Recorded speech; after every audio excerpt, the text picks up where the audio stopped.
Fit Udaipur programme में बहुत बहुत स्वागत। दोस्तों, हृदय रोग से जुड़ा हर सवाल आजकल प्रासंगिक है और हृदय रोग के बारे में विस्तार से बात करने के लिए हमारे साथ खास मेहमान के तौर पर आए हुए हैं डॉक्टर दीपक आमेटा, सहायक आचार्य आर.एन.टी. मेडिकल कॉलेज, महाराणा भूपाल राजकीय चिकित्सालय, हृदय रोग विभाग, उदयपुर। बहुत बहुत स्वागत डॉक्टर दीपक आपका। नमस्कार संजय जी, बहुत बहुत धन्यवाद। और साथ में श्रोताओं को एक जानकारी ये भी दूं कि डॉक्टर दीपक रेगुलर साइकिलिंग करते हैं, इसके ज़रिए एक मैसेज भी देते हैं कि हृदय रोग के लिए साइकिलिंग किस तरह से फ़ायदेमंद है। तो शुरुआत डॉक्टर दीपक इसी से अगर करूं कि सुबह का जो व्यायाम है, ख़ास करके जो साइकिलिंग है, वो हमारे फेफड़ों और हृदय के लिए कितना लाभदायक हो सकता है। जी संजय जी, आजकल जिस प्रकार से युवाओं में हृदय रोग की बीमारियां जिस प्रकार से बढ़ रही हैं, तो एक चिंता का विषय है। और मेरा मानना यह है कि जितना हमारी जनसंख्या है उस प्रकार से हर मरीज़ को ट्रीटमेंट देना कभी कभी मुश्किल हो जाता है। तो इसका एक बेहतर जो चीज़ है उसका ये रोकथाम एक बहुत बढ़िया चीज़ है। रोकथाम के लिए सबसे इम्पोर्टेंट एक ही चीज़ नज़र आती है, उसमें एक्सरसाइजेज हैं। एक्सरसाइजेज में हम लोग जिसको बोलते हैं एरोबिक्स एक्सरसाइजेज, जिसमें पैदल चलना, ब्रिस्क वॉक, तेज़ चलना, या स्विमिंग करना, या साइकिलिंग। पर्सनली मेरा एक्सपीरियंस ये है, जब मैंने सब चीज़ करके देखी, मुझे साइकिलिंग बहुत अच्छी लगी। इन द सेंस ये रहता है कि साइकिलिंग में आप, जैसे हमारा उदयपुर शहर बहुत खूबसूरत शहर है, यहाँ पर कई सारी पहाड़, नदियाँ हैं। तो आप 20-30 किलोमीटर भी कहीं जाते हैं तो आप एक अच्छे से गांव में पहुंच जाते हैं जहाँ पे बहुत ज़्यादा पेड़ होते हैं और नदियाँ होती हैं, पहाड़ होते हैं। तो ये एक अपने आप में बहुत बड़ा एक्सरसाइज का सोर्स है। इससे डेफिनेटली आपको बॉडी वेट मैनेजमेंट का फ़ायदा मिलता ही है, आपका स्टेमिना बेहतर होता है, आपकी रेस्पिरेटरी, आपके लंग्स की जो फंक्शनल कैपेसिटी वो इम्प्रूव होती है, आपके हार्ट ट्रेन होता है। मेरा मानना है जितनी बार आप हार्ट को आप एक्सरसाइज करते हैं तो हार्ट को ट्रेन करते हैं। तो अब अगर हार्ट को आप ट्रेन करते हैं, वो कहते हैं ना, इफ़ यू अगर आप शांति के समय मेहनत कर रहे हैं तो जो वॉर में आपको इतनी मुश्किलें नहीं आती हैं। तो इसको ट्रेन करना कहते हैं। तो आपका बॉडी वेट मैनेजमेंट, आपके ब्लड प्रेशर के मैनेजमेंट, शुगर्स बेटर हो जाती हैं, रेस्पिरेटरी जो लंग्स के जो फंक्शंस है वो इंप्रूव होते हैं, और हार्ट सबसे बड़ी इंपॉर्टेंट बात है कि हार्ट को ट्रेन करते हैं। हार्ट की बीमारियों से इससे बचने में बहुत फ़ायदा मिलता है। और जब आप मेहनत करके चढ़ाई पर साइकिल चढ़ा जाते हैं और ढलान में जब घंटी बजाते हैं तो उसका आनंद कुछ और ही है। सर, वो मेरा मानना है ये वो बेस्ट पार्ट है। जब आप किसी पहाड़ पे चढ़ के ऊपर जाते हैं तो जब नीचे आने का जो मज़ा आता है, वो मज़ा आपको ना तो कार में आता है, ना मोटरसाइकिल पे आता है, वो मज़ा साइकिल पे आता है जी। और इस तरह के मज़े जो हैं वो उदयपुर में खूब है, क्योंकि बहुत ज़्यादा। ढलानें खूब हैं तो चढ़ाइयाँ भी खूब है। चढ़ाई भी खूब। सर, साइकिलिंग का आपने कहा कि पीस टाइम में हम लोग अगर अपने हार्ट को ट्रेन करेंगे तो वॉर की स्थिति में हमें दिक्कत कम होगी। लेकिन अगर ऑलरेडी वॉर छिड़ा हुआ हो तो ऐसे लोगों को क्या आप साइकिलिंग के लिए कॉशियस रहने की सलाह देंगे, जो थोड़ी सी इश्यूज़ हों जिनके हार्ट से रिलेटेड? हार्ट के रिलेटेड इश्यूज़ हैं। मैं मानता हूँ कि जैसे हम कहें वॉर, तो या तो जिनको रिस्क फैक्टर्स हैं, हम माने जिनको शुगर्स है, ब्लड प्रेशर बहुत बढ़ा हुआ है, या बहुत ज़्यादा स्मोकिंग है जो कंट्रोल नहीं कर पा रहे हैं, या जिनको पहले हार्ट के इवेंट हुए हैं, उनको हम ये कहते हैं कि आप ग्रेडेड एक्सरसाइज करें। इसका मतलब ये है कि आप धीरे धीरे अपनी एक्सरसाइज कैपेसिटी को इम्प्रूव करें। हम कोई भी हार्ट का इवेंट होता है तो हम कहते हैं आप 1 महीना आराम करें, 1 महीने बाद आप धीरे धीरे एक्सरसाइज कैपेसिटी को बढ़ाएं। अगर आप धीरे धीरे अपने आप को ट्रेन करते हैं तो मेरा मानना है कि आप 4 से 6-8 हफ्तों में वापस एक नॉर्मल इंसान की तरह आप साइकिलिंग वगैरह सब कर सकते हैं। डॉक्टर साहब, हृदय रोग का जो खतरा है वो हम भारतीयों में कितना बड़ा है आज के परिप्रेक्ष्य में? अगर हम देखें, जब हमारे सामने सूचनाएं हैं इस तरह की कि फला आदमी को इतनी कम उम्र में हार्ट अटैक हो गया, ये खतरा वाकई बड़ा है? खतरा स्पेसिफिकली भारत के लिए बहुत बड़ा होता जा रहा है, क्योंकि कुछ लोगों का अनुमान यह है कि शुगर के पेशेंट्स और हार्ट के पेशेंट्स कुछ टाइम में भारत में सबसे ज़्यादा होंगे। और सबसे बड़ी समस्या ये भी है कि जो जो हृदय रोग की बीमारियां हैं वो भारतीयों में कम एज में शुरू होने लग गई हैं। हम जो पहले देखते थे 50 साल के आसपास ही शुरू होती, 50 साल से पहले हमने कभी सुना नहीं था, वो आज हम मान के चलते हैं कि 20-25 साल के भी हम हफ्ते में आप मान के चलिए कि कई सारे पेशेंट ऐसे देखते हैं जो 25-30 साल के होते हैं। तो ये एक बहुत ही एक ख़राब ट्रेंड इसको कह सकते हैं। और यही हाल ब्लड शुगर का भी है। इनके लिए मेरा मानना है कि बहुत ज़्यादा हमारी दिनचर्या, लाइफस्टाइल, क्योंकि लाइफस्टाइल की बीमारियां हैं ये। अगर हम कहें शुगर, कुछ चीज़ों को छोड़ दें तो भी शुगर और हृदय रोग ये लाइफस्टाइल की बीमारियां हैं। तो लाइफस्टाइल हमारा ख़राब हो गया है, एक्सरसाइज हमारी बहुत कम है। अगर आप देखेंगे मॉर्निंग वॉक करने वाले लोग कम मिलेंगे आपको, और शाम को जंक खाने वाले लोग ज़्यादा मिलेंगे। तो ये लाइफस्टाइल की बीमारियां हैं। इससे बचने के लिए हमें एक्सरसाइजेज और जो हम जानते हैं कि जो फूड, जो चीज़ें हमको ख़राब कर सकती हैं, उनसे दूर रहने का ये एक तरीका है जिससे आप इसको बचाया जा सकता है। मैं आपसे पूछना चाहूँगा कि आपने कहा कि कम एज में हम भारतीयों को हार्ट अटैक होता जा रहा है, तो क्या इस क्लॉक को हम, ये जो ऑनसेट है बहुत जल्दी हो जाता है, इस क्लॉक को हम रिवाइंड कर सकते हैं, पीछे ले जा सकते हैं कि भाई हम लोगों को भी अब जल्दी नहीं हो और हार्ट अटैक थोड़ा देर से शुरू हो या ना हो, इसके लिए कुछ किया जा सकता है, या हम लोग बुरे जीन लेके ही पैदा हुए हैं? सर, हम ये मानते हैं कि बीमारियां में कई प्रकार की चीज़ें होती हैं, जिसमें हम बोले हैं कि जीन अगर ख़राब हैं तो उसका हम कुछ नहीं कर सकते, इसलिए हमें ज़्यादा विचार नहीं करना चाहिए। हमें उसी पे विचार करना चाहिए जिसको हम बदलाव जिसमें ला सकते हैं। जो सबसे इंपॉर्टेंट चीज़ हमारी लाइफस्टाइल या दैनिक दिनचर्या ही है। हम रोकथाम के लिए एक आजकल बहुत ज़्यादा इसके खिलाफ बहुत सारी चीज़ें हो चुकी हैं, लेकिन मेरा मानना भी ये है कि हम एक 20 साल में एक बार हम हमारा ब्लड टेस्ट या कोलेस्ट्रॉल, शुगर, ये जांचें कर ले, और ये सब चीज़ें अगर बिल्कुल ठीक है तो हर 5 साल में इसको रिपीट करते रहें। और 40 साल के ऊपर तो आपको हर साल में एक बार ये सब चीज़ें कराते रहें, ताकि आप किसी डॉक्टर संपर्क में आके आप एक बार ब्लड टेस्ट करा लें। प्लस आधे घंटे का कोई भी एरोबिक एक्सरसाइजेस आप मान के चलिए कि 20 साल के बाद में, या आप थोड़े से ज़्यादा जब आपको लग रहा है कि कुछ रिस्क फैक्टर्स आ गए, तो आधे घंटे का टाइम अपने दिनचर्या में सवेरे का निकालिए। और खाने पीने का मुझे लगता है कि हमारा भारतीय खाना बहुत अच्छा होता है। खाना हम 3 टाइम पे खाएं और बीच में गैप हो, और बीच की चीज़ें जो जो हम लोग जो लेते हैं 2 मील्स के बीच में, उन चीज़ों को अवॉइड किया जाए। सिंपलेस्ट तरीका है कि ब्रेकफास्ट हो, लंच हो, शाम का खाना हो, उसके बीच की जो चीज़ें हैं उसकी चीज़ों को कम से कम किया जाए। किन लोगों को हृदय रोग से संबंधित दिक्कतें होने की संभावना ज़्यादा रहती हैं? हमारे उदयपुर क्षेत्र में तो जो हमने देखा है, ज़्यादातर मैं हमेशा डिवाइड करता हूँ 40 ईयर्स से कम के मरीज़ और 40 साल से ऊपर के मरीज़। तो 40 साल से कम के मरीजों में जो सबसे बड़ा रिस्क फैक्टर्स निकल के आता है वो आता है स्मोकिंग। ज़्यादातर लोग स्मोकर्स होते हैं, 90% ज़्यादा लोग जो अगर 40 ईयर्स से कम के आ रहे हैं तो उनको स्मोकिंग उनमें निकलती है। और 40 साल के ऊपर स्मोकिंग है और डायबिटीज़ है, जो कि इम्पोर्टेंट फैक्टर है। तो ओवरऑल मेरा मानना है कि शुगर, डायबिटीज़ और स्मोकिंग ये सबसे ख़राब चीज़ें हैं, जो हम हमारा एक हिस्सा बनाते हैं। तो स्मोकिंग से एब्सोल्युटली ज़ीरो होना चाहिए, ज़ीरो टॉलरेंस, और शुगर का एब्सोल्युटली कंट्रोल होना चाहिए, शुगर के खान पान पे और शुगर का कंट्रोल। तो ये 2 चीज़ें जो सबसे इंपॉर्टेंट रिस्क फैक्टर है, इन पे हमारा पहला फोकस होना चाहिए। डॉक्टर दीपक, यूथ की आपने बात कही, 40 से कम और 40 से ऊपर लोगों को आपने एक 2 ब्रॉड कैटेगरी में बांटा है। तो जो यूथ है 40 से कम की कैटेगरी का, उन लोगों को कितना सावधान रहने की ज़रूरत है? उनको अपनी जो अलमस्त लाइफस्टाइल है उसको थोड़ा सा छोड़ के और थोड़ा सा कॉशियस रहने की ज़रूरत है? कुछ जांचें करवानी चाहिए, कुछ खाने पीने, एक्सरसाइज पे ज़्यादा ध्यान देना चाहिए? जी, अगर हम देखें, अगर 40 साल से जो यूथ है जिसको किसी प्रकार की कोई बीमारी नहीं है, तो रिस्क फैक्टर्स क्या होते हैं ऐसे पेशेंट्स में? अगर कोई पेशेंट नहीं है यूथ में, अगर उनके घर में उनके माता पिता को हार्ट की हिस्ट्री है या ब्लड प्रेशर, शुगर है, तो आपका एक रिस्क फैक्टर बढ़ता है। तो ऐसे युवाओं को बहुत ज़्यादा कॉशियस रहने की ज़रूरत है, जिसमें आपके घर में पहले से हिस्ट्री है, तो आपको उस टाइम ध्यान रखना है। और स्मोकिंग और तंबाकू सेवन से बिल्कुल दूर रहना चाहिए। प्लस मेरा मानना यह है कि अगर आप थोड़ा बहुत एक्सरसाइज करते हैं तो आपका स्टेमिना और ये सब चीज़ें इंप्रूव होती हैं। और जैसे मैंने पहले भी कहा कि आपको 20 साल के बाद एक बार एक ब्लड टेस्ट करवा लेना चाहिए, और अगर आपको बिल्कुल ठीक है तो हर 5 साल में एक बार रिपीट करना चाहिए। तो रिस्क फैक्टर्स को पहचानना सबसे ज़्यादा इंपॉर्टेंट बात है हमारे लिए। रिस्क फैक्टर्स वो हैं, आपके घर में अगर फैमिली हिस्ट्री है, अगर आप स्मोकिंग कर रहे हैं, 2 चीज़ें रिस्क फैक्टर्स है जो युवाओं को ध्यान रखने वाली बात है। तो इन दोनों चीज़ों में फोकस करना चाहिए। और जो 40 के बाद के हैं उनको रिस्क फैक्टर्स में कौन कौन से चेक बॉक्सेज हैं जिनको टिक करने पे उनको लग सकता है कि भाई मैं एक ख़तरे के जोन में हूँ? 3 चीज़ें हैं, आप अपना ब्लड प्रेशर चेक कर लें, आप अपना ब्लड शुगर लेवल चेक कर लें, और एक मोटापे का इंडेक्स जिसको हम बोलते हैं बॉडी मास इंडेक्स। आप देख लें कि आपका वेट बहुत ज़्यादा तो नहीं है जितना होना चाहिए, तो जिसको हम कहते हैं weight, sugar and blood pressure, ये 3 चीज़ मॉनिटर कर लें, बहुत सारी चीज़ें इसमें आपके कवर हो जाती हैं। जी सर, आपने जांचों का तो जिक्र किया कि भाई कोलेस्ट्रॉल की जांच करवानी चाहिए एक सर्टेन एज के बाद में, साल में एक बार कम से कम। लेकिन क्या कुछ अर्ली साइंस होते हैं जिसमें जैसे आपको थकान महसूस हो या सांस भरने लग जाए सीढ़ियाँ चढ़ते वक्त, या कुछ भी ऐसा जिससे आप तुरंत अपने डॉक्टर के पास जा सकते हैं?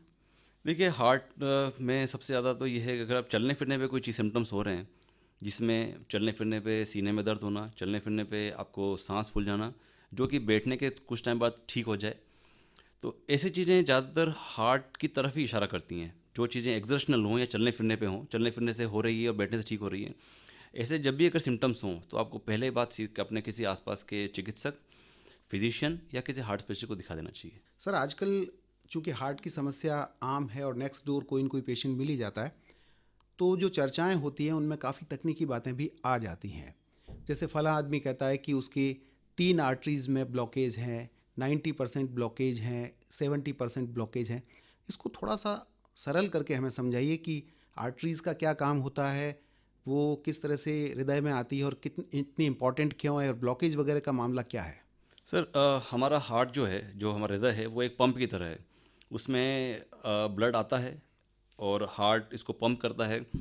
ये ब्लड हमारा लंग्स में जाता है, लंग्स में ऑक्सीजन लेके वापस अच्छा ब्लड लेफ्ट साइड से हार्ट में आता है, फिर हार्ट इसको फिर पंप करता है पूरी बॉडी में।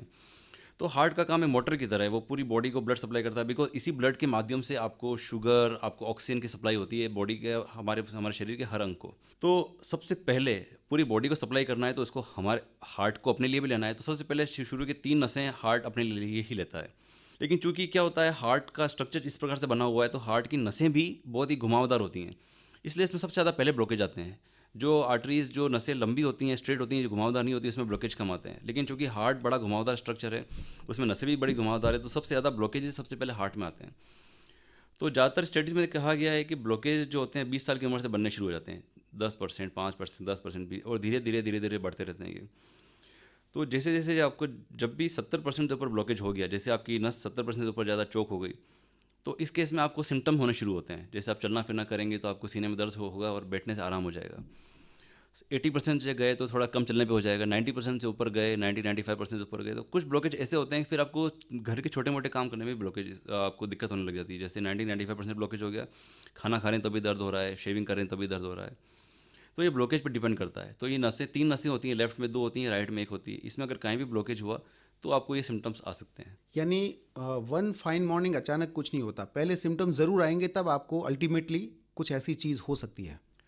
इसमें हम लोग डिफ़र करना चाहेंगे। इसमें ब्लॉकेजेस स्टेबल होते हैं और अनस्टेबल होते हैं।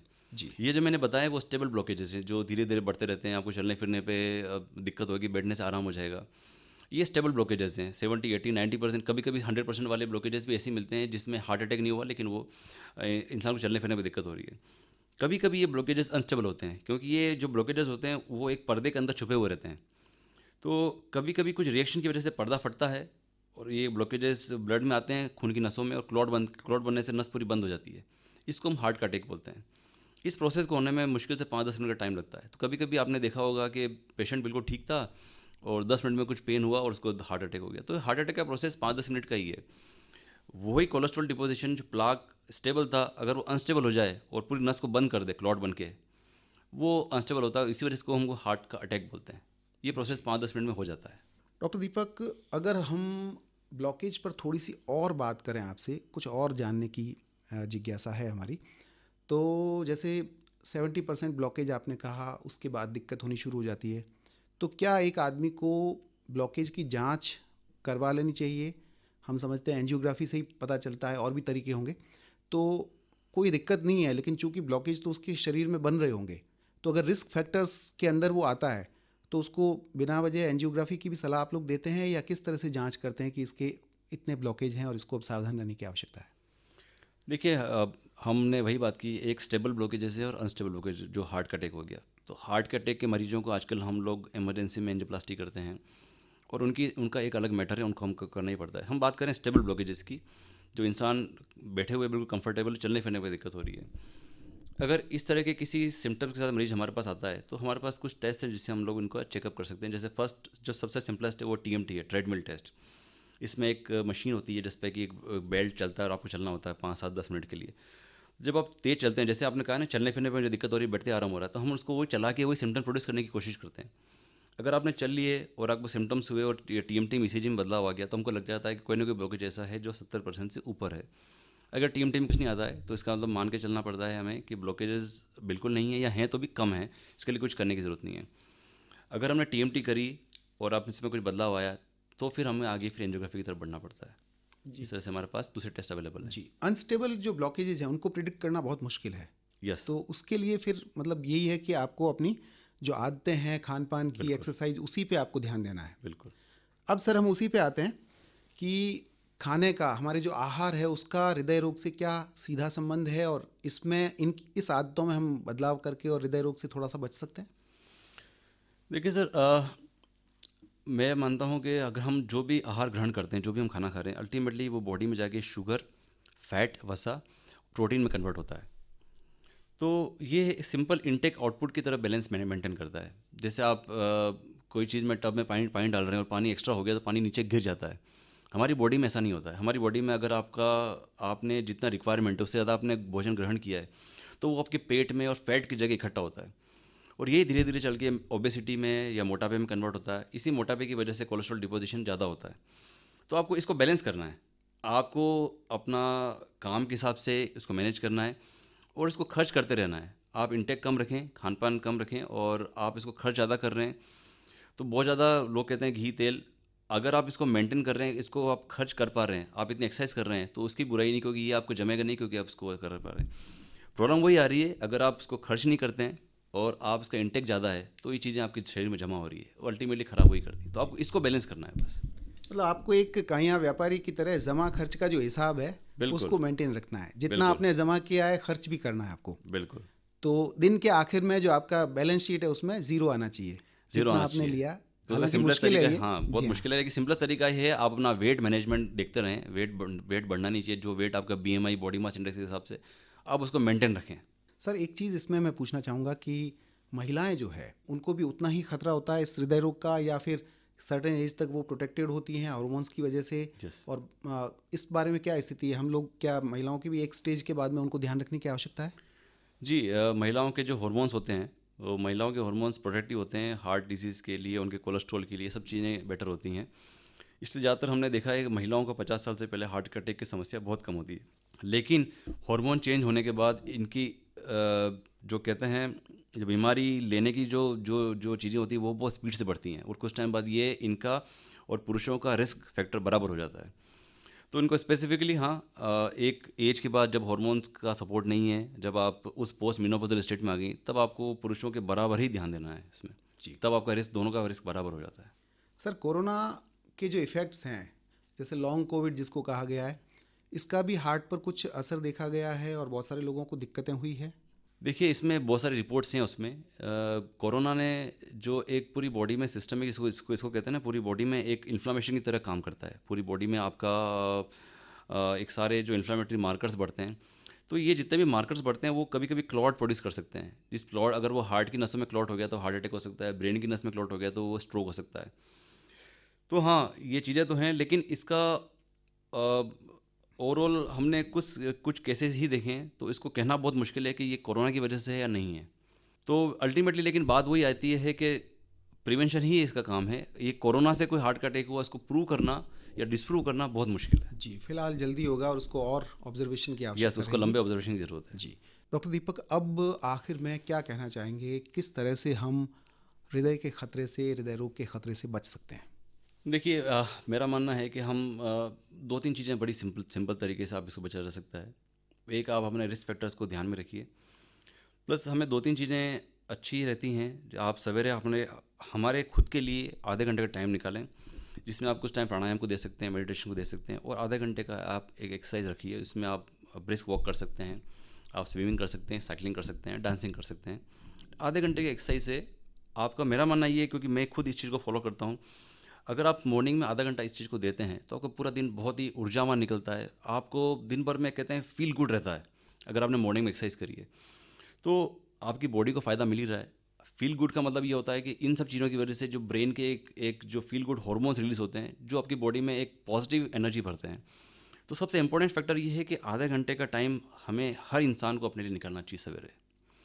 और इसके अलावा डाइट में, घर के डाइट में मैं मानता हूँ कि कोई प्रॉब्लम नहीं है। घर में जो खाना बन रहा है, हम घर के खाने को इक्वी डिस्टेंस रखें। जो सवेरे किया, दिन में खाया, शाम को खाया, उसके बीच में हम बिल्कुल मिनिमल सामग्री खाएं या ग्रहण करें। बीच में एक आध चाय ले लिया, अलग बात है, लेकिन 3 चीज़ों को इक्वी डिस्टेंस गैप रखें, और मॉर्निंग का आधा घंटा हमारी सेहत के लिए दें। 2 चीज़ें अगर आप कर लें तो हम मोटे तौर पे हमारा जो रोकथाम का जो पार्ट है, प्रिवेंशन का जो पार्ट है, वो आपका कवर हो जाएगा। जी सर, जो खाने पीने के शौकीन लोग हैं वो आपकी इस बात से थोड़े मायूस होंगे, तो उनके लिए क्या कहेंगे? कभी कभार छूट ले सकते हैं वो, महीने में एक आध बार, हफ्ते में एक बार, ऐसा कुछ? देखिए, मैंने पहले कहा था इनटेक आउटपुट का मामला है। अगर आप किसी दिन चाह रहे हैं कि नहीं, मैंने आज कुछ मिठाई खाने की इच्छा हो रही है, जलेबी खाने की इच्छा हो रही है, तो आपको ये मान के चलना पड़ेगा कि कम जलेबी में आप ज़्यादा कैलोरीज ले रहे हैं।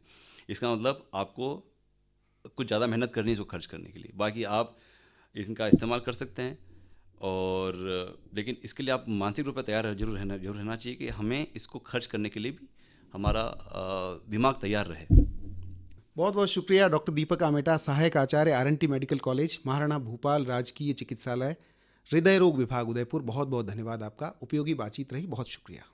धन्यवाद संजय जी, धन्यवाद आकाशवाणी उदयपुर, बहुत बहुत धन्यवाद।